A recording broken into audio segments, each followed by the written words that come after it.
ఓం శ్రీ గణేశాయ నమః. శ్రీమాత్రే నమః. శివాయ గురవే నమః.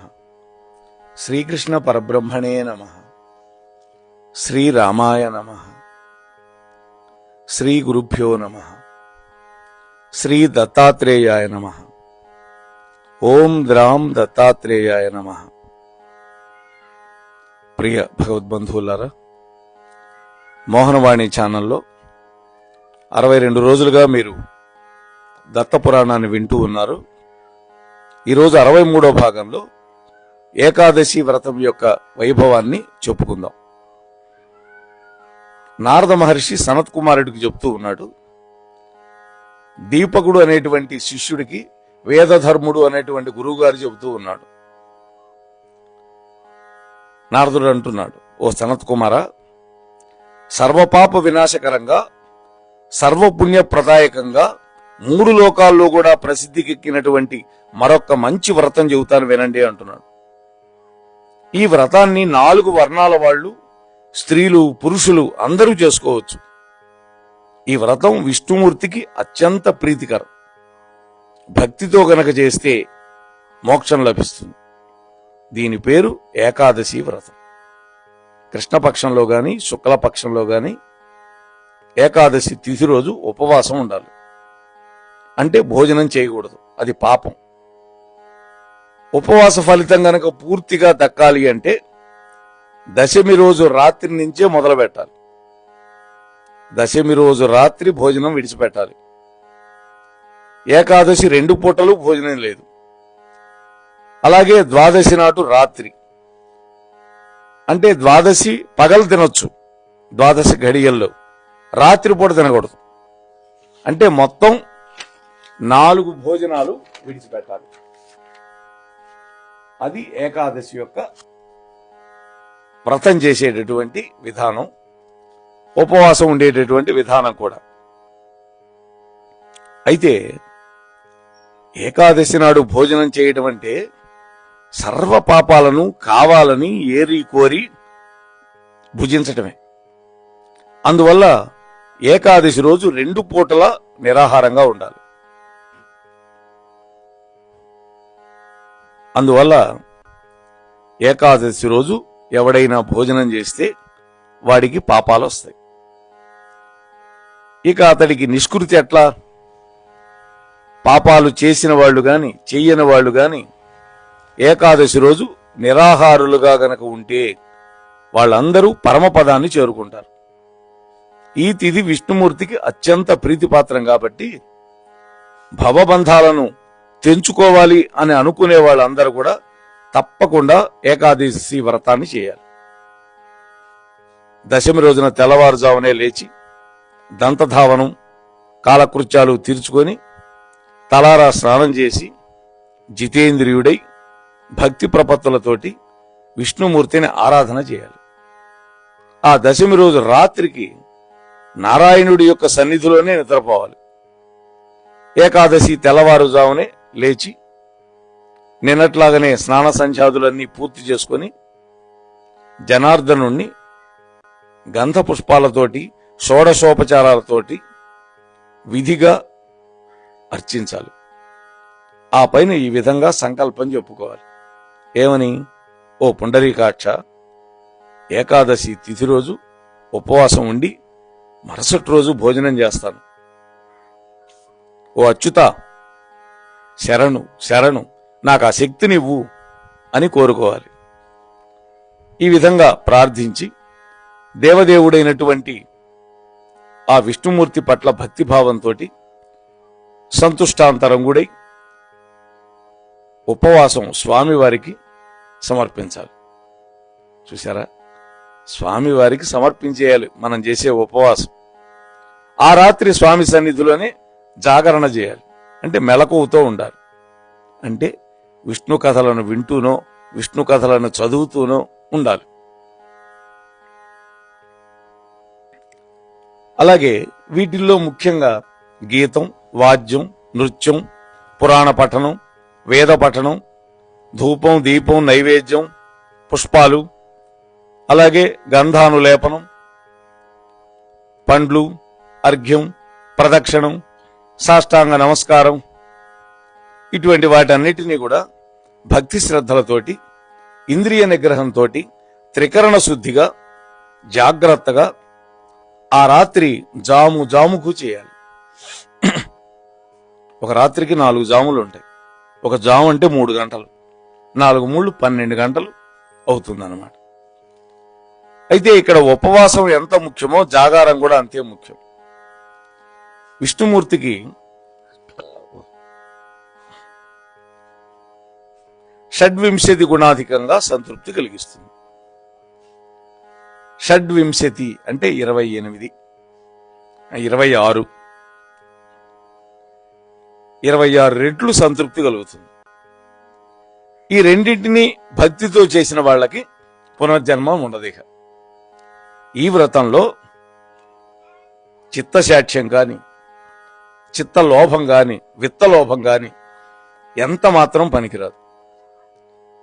ధనవంతుడు మాత్రం లోభంతో క్లుప్తంగా ఈ వ్రతం గనక చేస్తే ఆ దురాత్ముడు విష్ణుమూర్తిని మోసగించినట్లే, దానికి తగిన శాస్తి జరుగుతుంది. అంటే వాళ్ళు కలి అనేటువంటి భయంకరమైనటువంటి సర్పము పాలిట పడతారు. కొందరు పాపాత్ములు ఏకాదశి రోజు నిద్రపోతారు. వాళ్ళు ఏమి నష్టపోతున్నారో, ఎంత నష్టపోతున్నారో చెప్పడం చాలా కష్టం. జీవితం అనేది అధ్రువం కాబట్టి ఒకసారి జార విడుచుకున్నటువంటి ఏకాదశిని మళ్లీ మనం తెచ్చుకోవాలంటే అసంభవం. జరిగిపోయిన క్షణమే మళ్లీ తెచ్చుకోలేము, ఇంకా ఏకాదశి తిథి ఎక్కడి నుంచి వస్తుంది? ఒకవేళ పురాణం చెప్పే పౌరాణికుడు ఎవరు దొరక్కపోతే పాటలు, నృత్యము వీటితోటి జాగరణ చేయాలి. మనకి లభిస్తే పురాణ పఠనం చేయడం అత్యుత్తమం, మనమే చదువుకోవచ్చు. ఇలా జాగరణం చేసినటువంటి హరిభక్తులు వాళ్ళ యొక్క పితృదేవతలు వైకుంఠంలోనే ఉంటారు శాశ్వతంగా. జన్మాంతంలో తాము కూడా ఈ వ్రతం చేసిన వాళ్ళు కూడా వైకుంఠానికి వెళ్ళిపోతారు. 60 సంవత్సరాలు వాళ్ళు శ్వేతద్వీపంలో నివసిస్తారు. శ్వేతద్వీపం అంటే వైకుంఠం. 60 సంవత్సరాలంటే మన మామూలు కాదు, 60,000 సంవత్సరాలు. 60 సహస్ర వర్షములు అంటున్నాడు. తాను కాళ్లతో రేపినటువంటి దుమ్ములో ఎన్ని కణాలుంటాయో అన్ని వేల సంవత్సరాల పాటు ఏకాదశి రోజున జాగరణం చేసినటువంటి వాడికి వైకుంఠవాసం కలుగుతుంది. ఆ రోజున ఎంత దూరం నడుస్తాడో, ఎంత దూరం నడిచి మాధవుడి యొక్క ఆలయానికి వెళతాడో అంత గొప్ప పుణ్యం కూడా వస్తుందని చెప్పారు. అంటే దేవాలయాలకి నడిచి వెళ్ళాలి అని. అలాగే ఏకాదశి జాగరణ చేసిన తర్వాత తెల్లవారితే ద్వాదశి కదా, ఆ రోజు ఉదయం విష్ణుమూర్తికి పుష్ప మంటపాన్ని నిర్మాణం చేయాలి. దీనికి సమర్పించేటటువంటి ఒక్కొక్క పువ్వు ఒక్కొక్క అశ్వమేధ యాగం చేసినటువంటి ఫలితం ఇస్తుంది. ఇలాంటి విశ్వాసాలతోటి, విశుద్ధమైనటువంటి భావాలతోటి ఏకాదశి ఉపవాసం జాగరణ చేస్తే నిమిష నిమిషానికి చేకూరే పుణ్యం అనంతమైనటువంటి పుణ్యం. ద్వాదశి రోజు ఉదయం స్నాన సంధ్యాదులు పూర్తి చేసుకొని మళ్ళా 16 ఉపచారాలతోటి స్వామిని అర్చన చేయాలి. ఏకాదశి రోజు స్వామికి పంచామృత స్నానం, ద్వాదశి రోజు క్షీరాభిషేకం జరపాలి. ఈ రెండూ చేసినటువంటి భక్తుడు విష్ణుమూర్తి యొక్క సారూప్యాన్ని పొందుతాడు. అంటే స్వామికి 4 భుజాలు, శంకు చక్రాలు ఎలా ఉంటాయో ఈ భక్తుడు కూడా అలాగే స్వామి యొక్క రూపంలోకి వచ్చేస్తాడు. కేశవ, అజ్ఞానం అనేటువంటి అంధకారంలో నేను ఈ వ్రతంలో ఉన్నాను, కానీ పరిపూర్ణంగా ఈ వ్రతాన్ని నేను ఆచరించలేదేమో అనేటువంటి బాధ నా మనస్సును తొలుస్తోంది. అశక్తుడైనటువంటి నన్ను ప్రసన్నుడవై నా పట్ల సుముఖుడవై నాకు జ్ఞానదృష్టిని ప్రసాదించు అని ప్రార్థన చేస్తూ నారాయణమూర్తికి సాక్షాత్తు సాగిలపడి నమస్కరించారు. ఈ విధంగా విష్ణుమూర్తికి విజ్ఞాపన చేసి ద్వాదశి రోజు మధ్యాహ్నం ముందుగా బ్రాహ్మణులకి సంతర్పణ చేయాలి. భూరి దక్షిణలతోటి, తాంబూలాలు, నూతన వస్త్రాలతోటి బ్రాహ్మణులందరినీ సంతోషపెట్టాలి. ఆ పైన తాను తనకు నిత్య విధులైనటువంటి పంచయజ్ఞాలు పూర్తి చేసుకొని, దేవయజ్ఞము, ఋషి యజ్ఞము, మానుష యజ్ఞము ఇలాంటివి ఉన్నాయి కదా, బంధుమిత్రులతో కలిసి మౌనంగా నారాయణ పరాయణుడై భోజనం చేయాలి. ఇలా చేసినటువంటి హరిభక్తుడికి ఏకాదశి వ్రత ఫలితం పూర్తిగా సంక్రమిస్తుంది. పునరావృత్తి రహితమైనటువంటి విష్ణులోక వాసం కూడా లభించి తీరుతుంది. ఈ వ్రత దీక్షలో ఉన్నంతసేపు వేద నిందకులతో గాని, అక్రమ సంతానంతో గాని, విధవా సంతానంతో గాని, దిక్కుమాలిన పనులు చేసే వాళ్ళతో గాని, పరాన్న భుక్కులతో గాని, పరస్త్రీ నిరతులతో గాని మాట్లాడకూడదు. మర్యాద కోసం కూడా మాట మాత్రంగానైనా పలకరించకూడదు వాళ్ళని. ఇట్లాంటి నియమాలు పాటించి నిగ్రహం కలిగిన వాడై సర్వుల యొక్క హితం కోరుకుంటూ ఏకాదశి వ్రతాన్ని పరిసమాప్తం చేస్తే అటువంటి వాడికి పరమపదం అనేది కైవసం అవుతుంది. సారాంశంగా ఒక్క మాట నాయన, గంగా నదికి సాటి వచ్చే తీర్థం లేదు, తల్లికి సాటి వచ్చే గురువు లేడు, శ్రీహరికి సాటి వచ్చే దైవం లేడు, ఏకాదశి ఉపవాసానికి సాటి వచ్చే తపస్సు కూడా లేదు. వేద సమానమైన శాస్త్రం, శాంతి సమానమైనటువంటి సుఖం, సత్య సమానమైనటువంటి వెలుగు, ఉపవాస సమానమైనటువంటి తపస్సు కూడా ఈ లోకంలో లేవు. తల్లికి సరితూగే ఓర్పు కలిగినటువంటి వాళ్ళు, కీర్తికి సరితూగేటటువంటి ధనం, జ్ఞానానికి సరితూగేటటువంటి భావం, ఉపవాసానికి సరితూగేటటువంటి తపస్సు లేనే లేవు అన్నాడు. దీనికి ఒక అద్భుతమైన శ్లోకం కూడా చెప్పాడు. నాస్తి గంగా సమం తీర్థం, నాస్తి మాతృ సమో గురుః, నాస్తి విష్ణు సమో దేవః, తపో నావశవాత్ పరం, నాస్తి వేద సమం శాస్త్రం, నాస్తి శాంతి సమం దుఃఖం, నాస్తి సత్య సమం జ్యోతిః, తపో నానశావత్ పరం, నాస్తి క్షమా సమా మాతా, నాస్తి కీర్తి సమం ధనం, నాస్తి జ్ఞాన సమో భావః, తపో అనశనాత్ పరం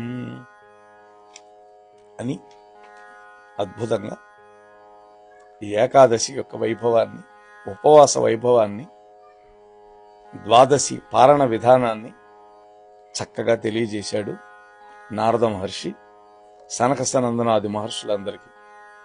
అలాగే వేదధర్ముడు తన శిష్యుడైనటువంటి దీపకుడికి చెప్పాడు.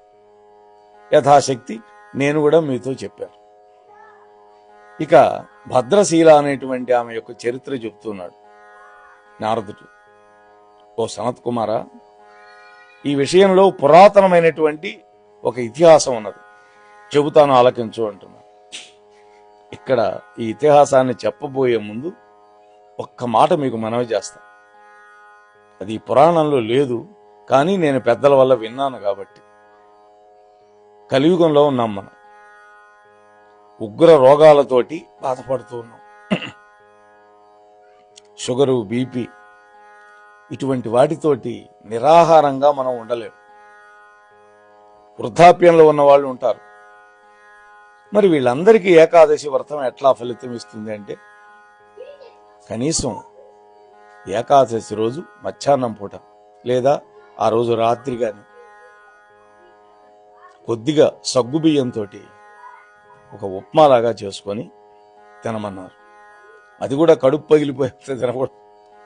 అంటే శరీరం నిలబడటానికి ఎంత మాత్రం ఆహారం కావాలో అంత మాత్రమే తీసుకోవాలి. కలియుగంలో దోషం లేదు అని పెద్దలు చెబుతున్నారు. కాబట్టి ఇప్పుడు చెప్పినవన్నీ విని గుండె గుబేలైపోయి మనం ఏకాదశి వ్రతం ఎలా చేయగలుగుతాం, మన వల్ల అవుతుందా అనేటువంటి భావంతో అసలు విడిచిపెట్టే కంటే లఘువుగా ఆహారం తీసుకొని పాలు, కాసిన పండ్లు, ఒకటో రెండో పండ్లు, కాసిన పాలు, మజ్జిగ తాగకూడదు. మజ్జిగ అన్నంతో సమానం కాబట్టి మజ్జిగ అనేది వర్జించాలి. ఇది ఒక్కటి గుర్తుపెట్టుకోవాలి. సరే, ఇక భద్రశీల గాథలోకి వెళదాం. పూర్వకాలంలో గాలవుడు అనేటువంటి ఒక మహర్షి ఉన్నాడు. నర్మదా తీరంలో కందమూల ఫలాలు, పుష్పాదులు సమృద్ధిగా దొరికేటటువంటి ఒక సుందరమైన అరణ్యంలో ఒక ఆశ్రమాన్ని నిర్మించుకొని తపస్సు చేసుకుంటున్నాడు. శాంతి దాంతి రెండూ కలిగినవాడు, సత్యపరాయణుడు, జితేంద్రియుడు, అద్భుతంగా తపస్సు చేస్తున్నాడు. ఆ అరణ్యం యొక్క సౌందర్యం, పక్షి మృగాల యొక్క కోలాహలం, ఆ అద్భుత వాతావరణం ఉండటం వల్ల గంధర్వులు, యక్షులు, విద్యాధరులు అక్కడికి వచ్చి విహారం చేసేవాళ్ళు, వాళ్ళు సంచరించేవాళ్ళు. ఆ తపోనిధి గాలవుడికి భద్రశీలుడు అనేటువంటి ఒక కొడుకున్నాడు. మంచి అందగాడు, పేరుకు తగ్గట్లుగానే శీల సంపన్నుడు, జాతిస్మరుడు, నారాయణ భక్తి పరాయణుడు. బాలుడుగా ఉన్నప్పుడే ఆటపాటలు శ్రీహరి పరంగా సాగించేవాడు. మట్టితోటే నారాయణమూర్తి యొక్క బొమ్మలు చేసి ఆ విగ్రహాలని ఆరాధించడం అనేది బాల్యక్రీడగా చేసేవాడు. అర్చన ముగిసిన తర్వాత సకల జగత్తులకి సకల శుభాలు కల్పించమని ప్రార్థిస్తూ స్వామివారికి నమస్కారం చేసుకునేవాడు. ఉన్నట్లుండి ఒక రోజున, ఈరోజు ఏకాదశి అని గాని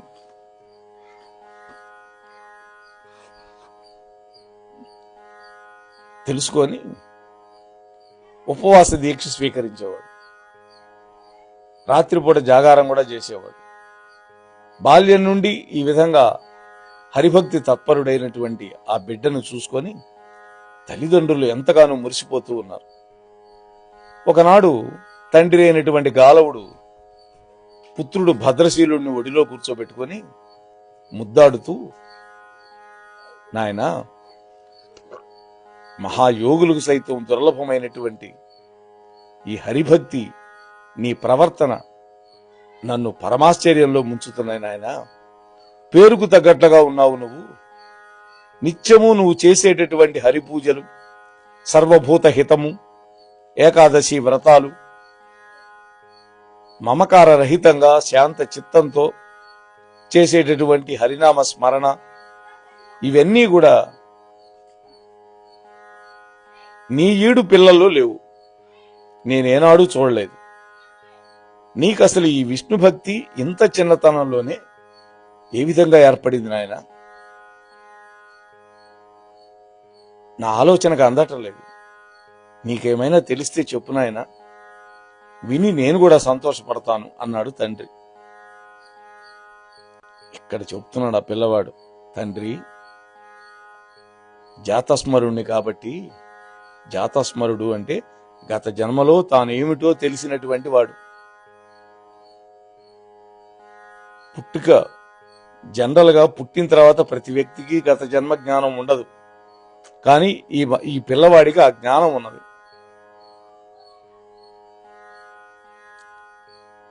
అందువల్ల కిందటి జన్మలో యమధర్మరాజు చెప్పినటువంటి మాటలు నాకు బాగా జ్ఞాపకం ఉన్నాయి. తండ్రి, మీరు అడిగారు కాబట్టి అన్నీ నేను వివరంగా చెబుతాను, వినండి. నేను కిందటి జన్మలో సోమవంశంలో పుట్టినటువంటి ఒక మహారాజుని. అప్పుడు నా పేరు ధర్మకీర్తి. దత్తాత్రేయ స్వామి యొక్క శిక్షణలో వేదశాస్త్రాలన్నీ నేర్చుకొని ధర్మబద్ధంగా 9,000 సంవత్సరాలు ఈ భూమిని పరిపాలించాను. గొప్ప కీర్తిని కూడా పొందాను. ధర్మకీర్తి అనేటువంటి నా పేరును కూడా నేను చరితార్థం చేసుకున్నాను. ప్రజలంతా నన్ను దేవుడితో సమానంగా పూజించారు. రాజ్యాన్ని అకంటకంగా ధనధాన్య సమృద్ధులతోటి పరిపాలిస్తూ ఉన్నాను. ఆ కీర్తి, ఆ భోగాలు రెండూ కలిసి నాకు మదం తలకెక్కింది. చూసారా, ఏది తలకెక్కకూడదో అది ఎక్కింది. అంటే లక్ష్మీ మదం గట్టిగా తలకెక్కింది అన్న. అందువల్ల నేను పాషాండుల యొక్క సలహాలు వింటూ అధర్మాలు అనేకం చేశాను.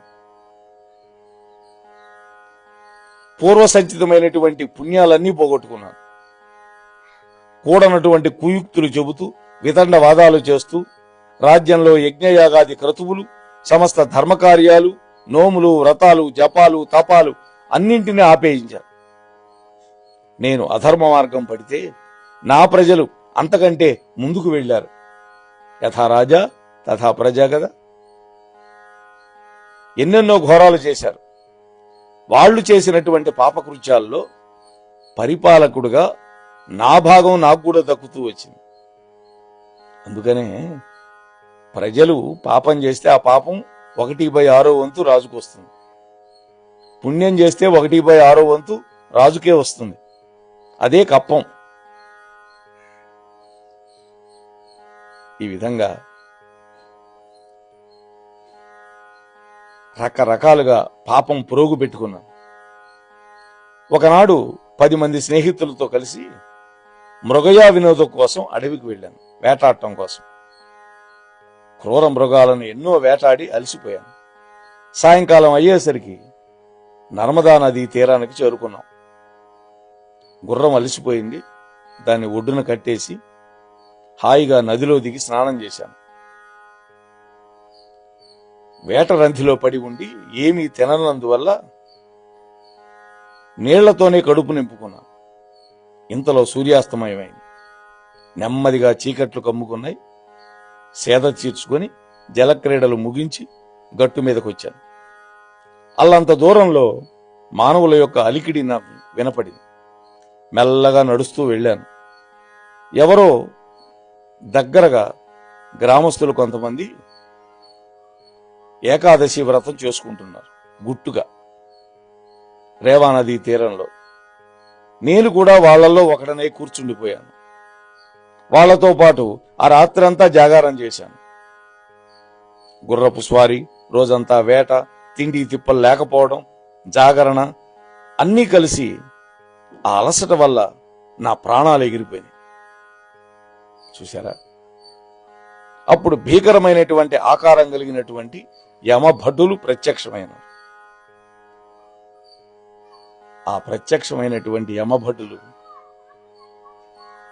ఈ రాజకుమారుణ్ణి ఏం చేశారు అనేటువంటి విషయాలు మనకు తెలియాలి అంటే 23:30 గంటలు మనం ఆక్క తప్పదు. రేపటి రోజు చక్కగా మళ్ళీ కలుసుకొని దత్తాత్రేయ స్వామి యొక్క అనుగ్రహంతో ఆ కథ పూర్తి చేసుకునే ప్రయత్నం చేద్దాం. అంతవరకు మీ వద్ద సెలవు తీసుకునే మీ ధర్మవరపు వెంకటరమణ. స్వస్తి. ఇంతవరకు మన ఛానల్కి ఎవరైనా సబ్స్క్రైబ్ చేసుకోకపోతే ఇప్పుడే ఈ క్షణమే సబ్స్క్రైబ్ చేసుకుని ఆ పక్క నుండి బెల్ బటన్ మ్రోగించి మమ్మల్ని ప్రోత్సహిస్తారని మనస్ఫూర్తిగా కోరుకుంటూ, సర్వేజన సుఖినో భవంతు, లోకా సమస్త సుఖినో భవంతు. ధన్యవాదాలు. స్వస్తి.